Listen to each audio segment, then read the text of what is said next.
Hi, welcome to our little tour of Thaddeus Stevens sites here in Lancaster. We're starting at the Thaddeus Stevens Archives Room at the Thaddeus Stevens College of Technology. And here's the subject of our little tour, Thaddeus Stevens, known as the Old Commoner, the Great Commoner. I also call him the 17th and a half President of the United States, since he led Congress, a veto-proof Congress against Andrew Johnson during the 1860s. So now let's go into the room where we have some artifacts of Thaddeus Stevens' life.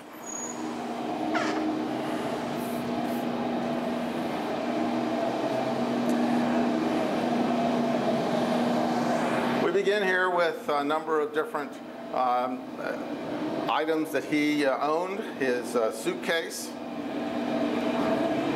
and his boots. As you can see, it's sort of a strange shape of that boot because it was a clubfoot boot. Along the wall here we have a timeline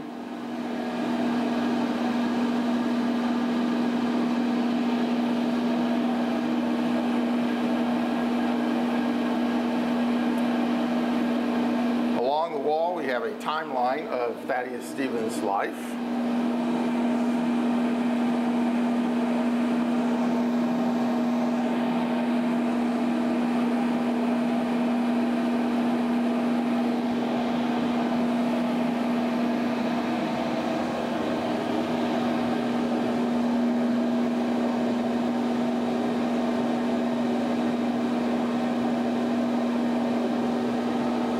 And here we have some Harper's Weeklies about important points in his political career, including his efforts to impeach Andrew Johnson, his burial, which attracted 20,000 people at the funeral, and also his sitting on the impeachment committee.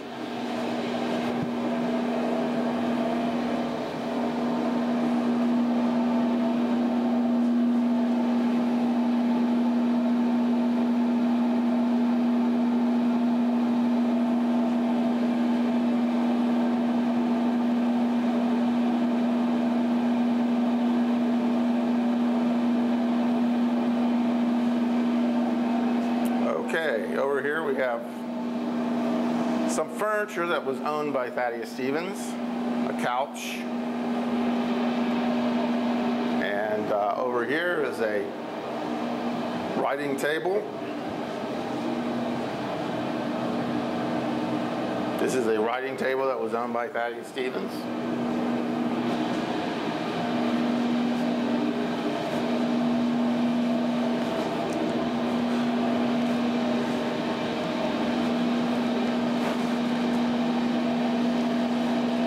Chair and a desk, and his bed without a mattress.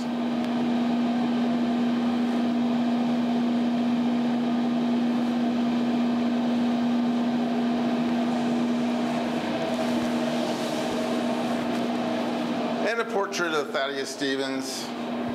A copy of this portrait also hangs in Gettysburg Borough Council, where he served for 8 years, and it actually was the beginning of his political career. So that is the tour of the archives room.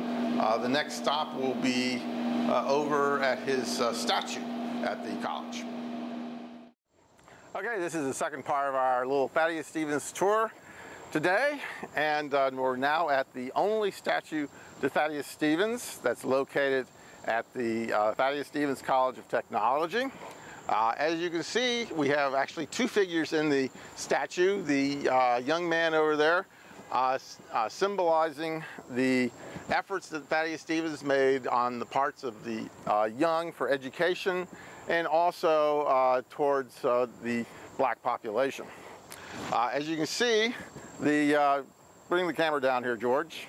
This also includes his club foot right here, which I actually would like people to get into the habit of maybe rubbing. It will be like a way of, if you rub it, you'll be coming back to Lancaster. So around the statue are plaques about Thaddeus Stevens' various accomplishments. This is about his abolition efforts.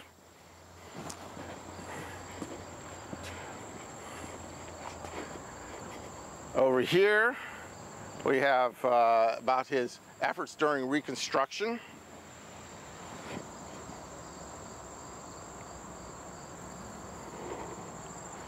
Okay, move around over here. You have efforts for equality, including being the father of the 14th Amendment, the single most important amendment to the Constitution. Thaddeus Stevens was also what I would say was the 17th and a half President of the United States, since he led a veto-proof Congress against Andrew Johnson, and he pretty much was responsible for anything that was done between 1865 to 1868. Here we have a list of donors, which includes the Thaddeus Stevens Society, which contributed $1,000 to this statue. And more plaques for the donors.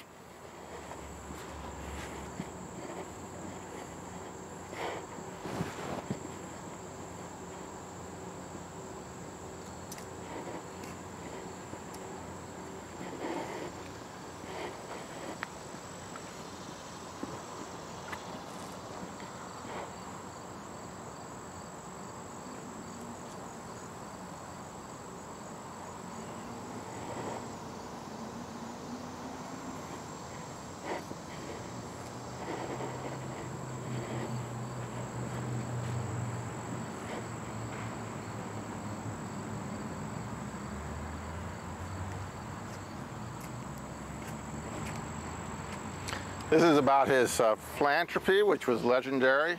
When he died in 1868, he had over $100,000 in various notes that he forgave. And this is also about education here and about being the father of public education in Pennsylvania.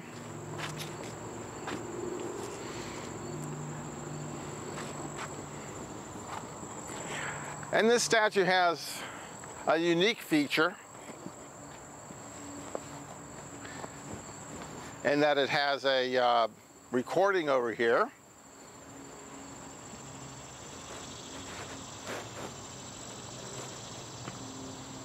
that tells about Thaddeus Stevens' life.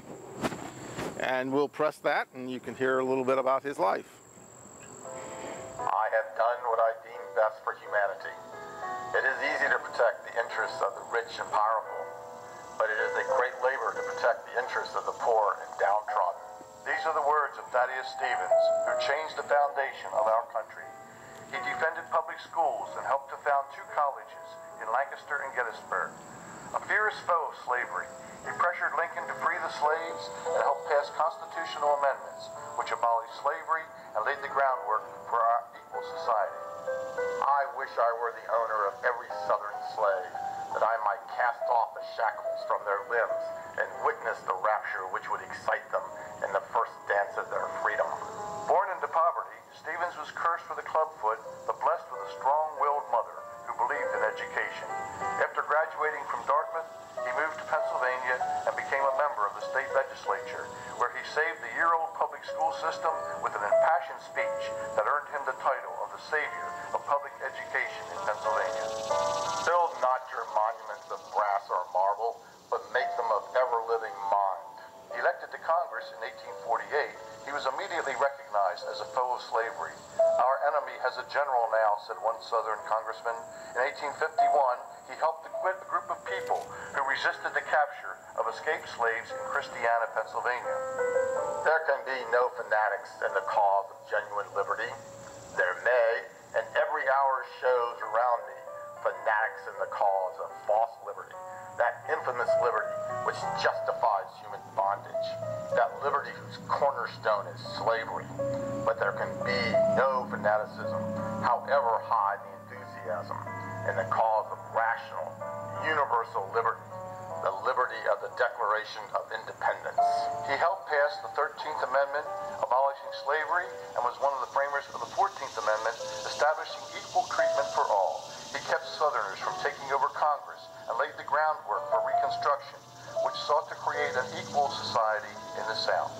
Stevens is buried in an integrated cemetery where his epitaph reads, "I repose in this quiet and secluded spot, not from any natural preference for solitude, but finding other cemeteries limited as to race by charter rules, I have chosen this, that I might illustrate in my death the principles which I advocated through a long life, equality of man before his Creator."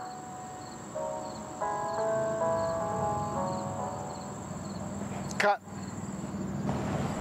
Okay, we're here at Thaddeus Stevens' house in Lancaster. This is a restoration that was just recently completed by the Lancaster Preservation Trust. And this is the way the house appeared in the 1860s. At the present time, they don't have anything inside the house. That's awaiting more funding. Hi, now we're in the Lancaster Convention Center, and we have here an overview of the cistern that existed behind Thaddeus Stevens' house. And they believe that the cistern was used as a hideout in the Underground Railroad. When they did the excavation for the cistern several years ago, they found that it had a secret passageway on the side into the basement of the tavern. And when they completely excavated the cistern, they found an upright spittoon in there, indicating that people had used that for some sort of hiding place, that people would stay in there for a period of time. So that is in the Lancaster Convention Center, right behind the renovated Thaddeus Stevens house. Cut. This is the last place on our tour of Thaddeus Stevens Lancaster. This is his grave. Born in Danville, Caledonia County, Vermont, April 4th, 1792, and died in Washington, D.C., August the 11th, 1868. This is in a relatively small cemetery in Lancaster, and Thaddeus Stevens specifically selected this cemetery because it was the only cemetery in the city at that time that took both all races and all creeds. And he mentions this in his epitaph, which is on the other side. And we'll look at that right now.